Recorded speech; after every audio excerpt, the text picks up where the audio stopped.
À l'occasion de la 20e édition du Salon international de l'édition et des livres de Casablanca, de nombreux auteurs et intellectuels francophones sont attendus. Ils viennent rencontrer le public pour échanger sous le signe du vivre ensemble. Parmi eux, Leila Chaïd. Elle occupe le poste d'ambassadrice de la Palestine auprès de l'Union européenne depuis la reconnaissance par l'Assemblée générale de l'ONU de la Palestine comme État observateur. Elle vient parler du livre L'histoire des relations entre juifs et musulmans des origines à nos jours.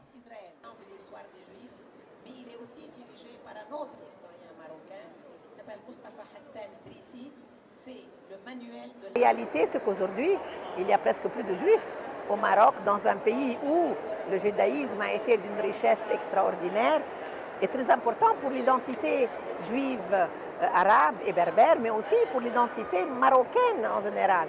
Et donc, je suis très heureuse de présenter ce livre parce que je pense qu'il va jouer un rôle historique dans la prise de conscience que nous avons, qu'on soit palestinien ou marocain ou libanais ou algérien, nous avons une identité très plurielle, très diversifiée, qui fait la richesse de notre identité.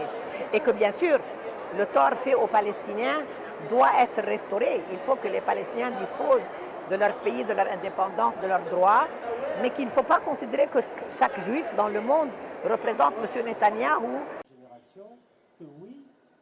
La question des juifs et des musulmans reste sensible dans le monde arabe. Malgré une histoire commune et la présence de juifs durant plus de 13 siècles, le conflit israélo-palestinien a pris le dessus sur des liens entre ces deux communautés. L'historien Benjamin Stora présente l'ouvrage auquel il a participé avec plus de 100 autres historiens.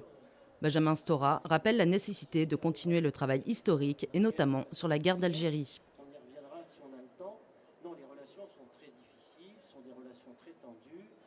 Sur la guerre d'Algérie, c'est le problème du sens.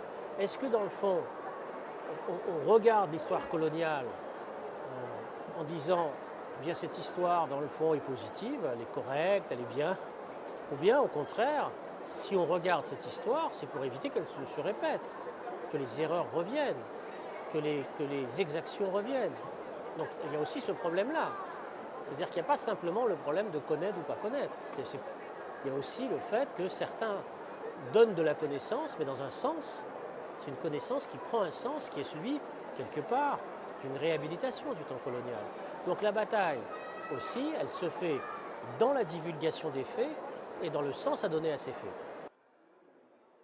Le salon continue jusqu'au 23 février, une occasion de découvrir de nombreux auteurs et ouvrages et de participer à de multiples débats.